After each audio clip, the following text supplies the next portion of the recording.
So, before I start, I'll just play the piece of music that I made, and then I'll start. It's about 4.5 minutes long.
Thanks.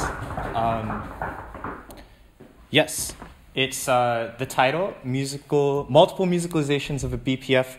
You heard 3 sort of sound worlds, but the piece was just made from a single BPF, and this was my idea on the onset, and I wanted to approach, well, my goals of the piece were to To make music out of a BPF, what are some different approaches of doing that on a formal level? By formal, I mean making something that's not 1 second long, 2 seconds long, but generating a minute-long idea, a 30-second-long idea, an hour-long idea. And how can I find truly different ways of doing this? And sort of a second goal would be to discover and learn techniques for handling the BPF, to sort of tailor it and cut it and shape it in ways that would make me make my creativity more agile, more capable for various different things. The sort of form of my talk will begin talking about the BPF and everything around it. And then from there, I will go on to talk about the three sections or the three sound worlds you've heard. I guess there were multiple sections because some returned. I'll call them and I'll explain later on. They're sort of categorized in my mind by the way in which I use the BPF to control the music, which I would consider in the beginning, I've created this direct kind of mapping from the BPF values to the sound. The second sound, I've had a sort of binary mapping of either the sound is on or the sound is off according to the BPF. And then the plucking sort of world you had, that was the BPF sort of just informed a bunch of chance operations, a bunch of probability factors. After that, I'll just sort of comment on how making this sparked my creativity to make it into the actual piece you heard. I'll probably be short on time by the time we get to reflections, so we'll just see how it goes. The reflections can also sort of bleed into whatever comes after my talk. But this is the BPF. This is the piece you heard. And the first thing you can notice is you can see the peaks and the valleys, and you can see that I've drawn in gestures. I've sort of drawn a dramaturgical arc for my piece. And you can also see that there are three zones, or I just sort of I drew these lines. These horizontal lines, they're just to demarcate that I split the y-axis into three different zones, the lower, the middle, and the upper. And depending on where the point lays, if it lays in the lower, middle, or upper part of my plane, it will work itself into the corresponding sound instrument things I've created. So how did I do that? I used a set of OM loops you can see down here that take in the master BPF, the thing I just showed you, and sort of iterates all the Y values. I chose a sample rate of 2730 because the piece is 273 seconds long, or 4 minutes and 33 seconds long. And I just wanted a sample rate that there were 10 points a second. I felt like that was a sufficient, especially for the stuttering kind of moments you see. Those needed quite a bit of detail. But the loops are quite simple. They just sort of ask, every Y value goes through and it asks, is this in the zone that I'm talking about? Or is it not in the zone? Is it below or above these lines that I drew? And if it's outside of the boundaries, then it's just a 0. Same where here, if it's above the boundary line, then it's a 0. And you can kind of see in the bottom, well, in the next slide it'll become more clear that you can see where it drops, these sort of holes. The middle one, I don't actually take in the Y values. It's just either 100 or a 0. It will feed into this idea of like a binary sort of BPF that I'll talk about later when I talk about the sound. But you can see that's there's my BPF, and there's the three BPF things that have sort of come out of that, and I went on to create three separate, I'll call them instruments, although they don't work in real time. And the first instrument, I use the direct zone, and the middle zone for the second instrument, and the third. These are the envelopes that I then take into my various instruments. I don't use the master BPF anymore. So yeah, I'll move, shift. That's how I did the BPF stuff. And now we'll talk about some sound stuff. And you heard the first section. It's a kind of sine wave cloud thing. And the contour of my BPF shaped this, but I'd like to play for you just the same sound, but with a really standard envelope. And you can hear, it'll give you a better picture of what the thing is I created. It's just 30 seconds.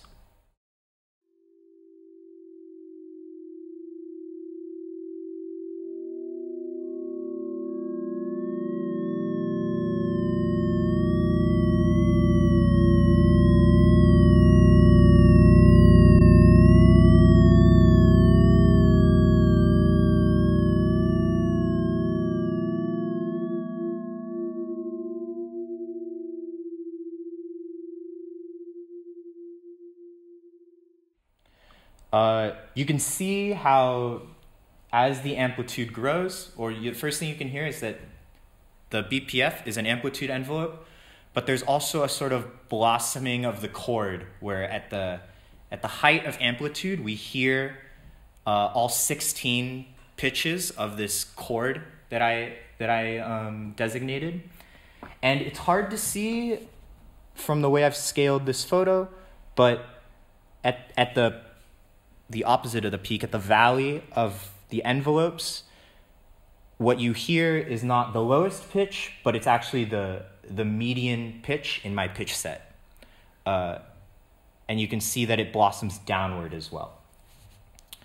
The way I did this, I won't explain my whole patch, but I'll explain sort of what I think is most important in it, is this sort of filtering and rescaling of amplitude envelopes and assigning them to each of the 16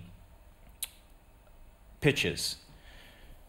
This is just the excerpt of the BPF, of it growing and fading. And I applied a process where I would take this BPF and I would scale it so the minimum amount is stretched downward to a negative number. You can think of it, it's like I dipped it underwater and you're just looking at above the surface. But all the peaks are kind of still the same. Or the peak of 100 is still the same. And then anything that's below a 0, it's just a 0. There's no negative amplitude. And these are the 16, there's 8 because it kind of blossoms outward each. There's 8 unique envelopes mapped to 16 pitches.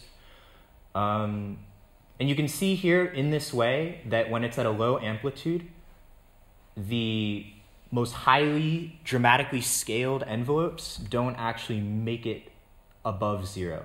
And this is why in the beginning you just hear a few pitches, and as amplitude grows, all these other things sort of come in. This is the patch.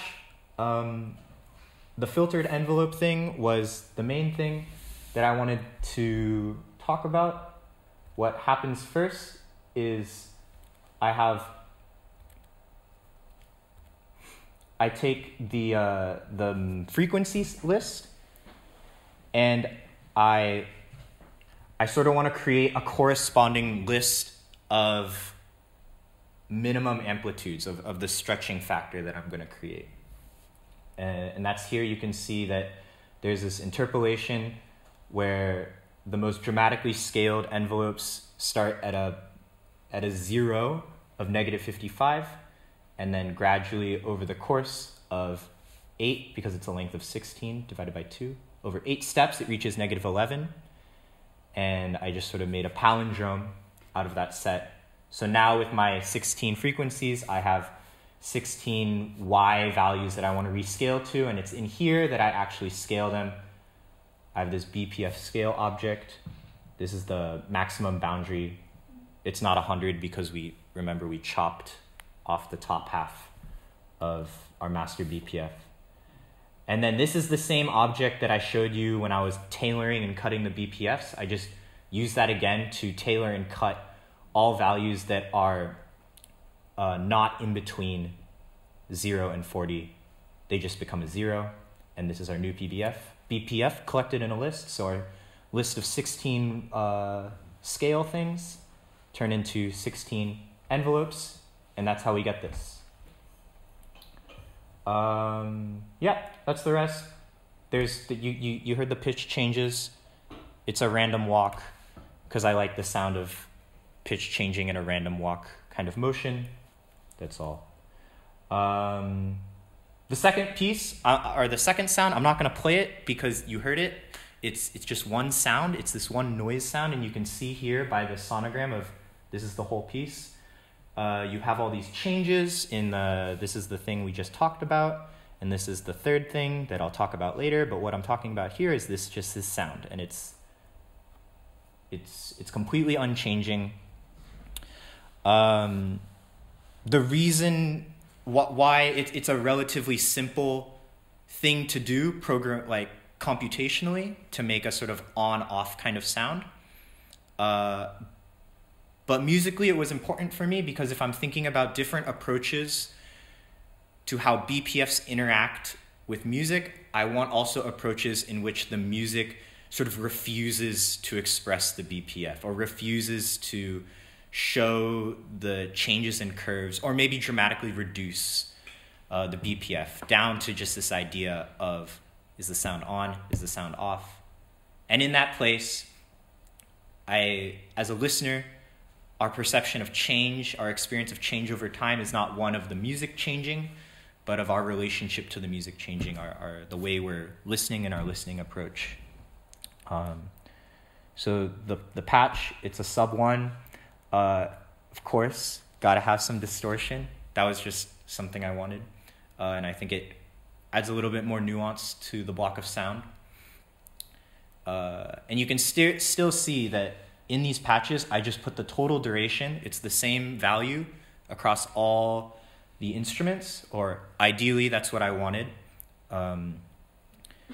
So that I didn't need this, but kind of a cool thing I was imagining is, when I make these 3 sounds, I just pop them into a DAW, and they're sort of all lined up ready. It's not really necessary, just something I thought was cool. Great. This is the third instrument. Like the last one, I'm going to play you the sound with a sort of standard envelope, also 30 seconds.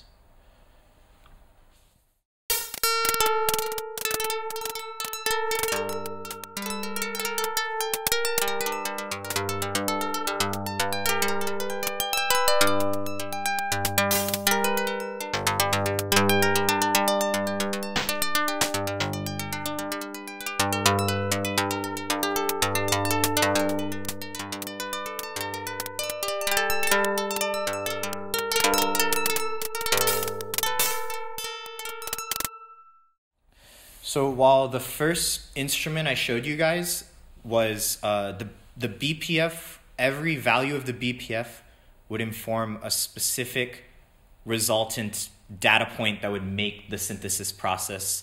If I had a BPF value of 55, I would always have like this relatively the same sound except for these random walk things I talked about, but relatively the same sound every time I have a value 55 in my BPF. But this is sort of not that. It's what the BPF informs is just a series of probability factors.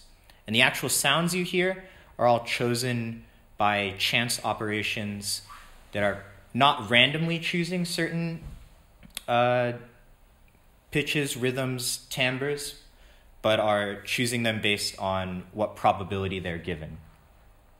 So this sounds completely different every time I render it. And of course, every time I iterate it, it sounds great. You can see here, this was actually, yeah, it's a little, I say that as a joke because this was the most difficult of the three, to get it to do what I wanted, to get it to do things that I thought sounded good. This is a sort of zooming in, and even then it's kind of hard to see what is happening. But one thing that's quite clear is that at the peak, it's a high probability of periodic rhythms, and you can see that here. This like relatively periodic spacing of plucks, except for a few instances here. But then here down where it's lower, you have these sort of gaps, and then these stutters of many, many plucks. This is how it looks in the original piece, and again, it has a sort of noisy, it's not quite clear parsing out the curve of the BPF, whereas this is, there's no curve, and this is like the curve is very clear, you can literally see it. Here, it's, I'd say somewhere in between. So my BPF, it doesn't create a single event, a single like sine wave or chord. It creates about 1,000, a little under 1,000 plucks that are all spaced out across the duration of the piece. I told you before that in my ideal world, I wanted it to all be the same duration and everything could just drop in, but actually here, creating quasi-random controlled probability rhythms and having them follow these really specific durations, that was quite difficult, and I wasn't able to come up with an immediate, well-made fluid solution by the time I made this. But I'll explain to you what goes on. These are the different parameters: entry delays, amplitude, pitch, and tone color. The pitches are probably the most clear one to understand. Here we have a sort of cluster-like sound. These are frequencies. And then here we have a harmonic series with a fundamental of 50.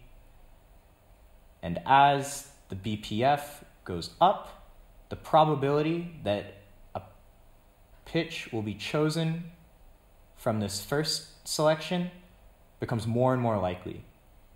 And when it's 0, it's completely likely that it'll be chosen from here. Same thing with timbre, except I use this sort of multiple choice object that lets me sort of create a little bit more specific or complex chance operation. I'll talk about the rhythm maker, which was this was what was most difficult and most noteworthy of the instrument. At first, what rhythms are chosen, it's the same thing as the pitch and the timbre processes. I have one kind of rhythm, a very stutter-like one, and then I have another rhythm that is relatively periodic. It's a 90% chance that it will be this 0.35 duration. So occasionally it's not completely periodic, but that is a loop what I just showed you is right here. And in the end, how do I get all these rhythms so that they situate in the place and time that I want them to be, that it begins and ends, the whole rhythm cloud texture begins and ends where I want it to?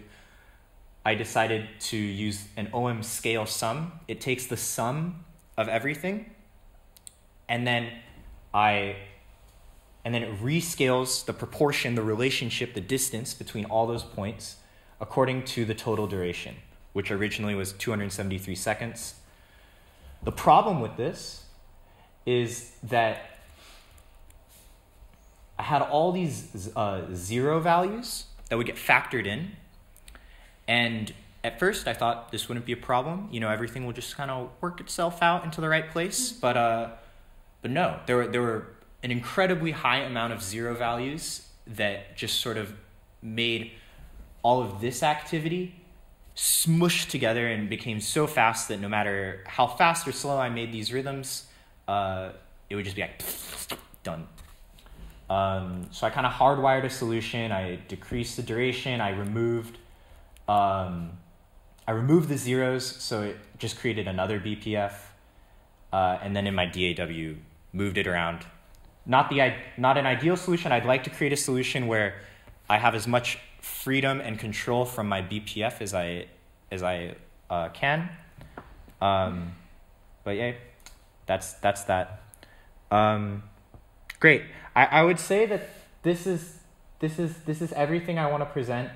I'll quickly just say that you can see how my BPF curves are drawn differently according to how I envision my sounds. In my first instrument, you can really hear the curve of the BPF when you listen to the sound, and therefore I have very specific slopes. But whereas here at the top, I kind of just enjoyed hearing certain states of probability. So you have a more stepwise thing. But yes, this is my presentation. That's the whole piece. It's 4 patches. I mean, it's actually 400 patches or something like that. But in the end, these are the 4 patches that I got my sounds from. That's my BPF. It's not actually lining up, but you can kind of see. And they all lived happily ever after.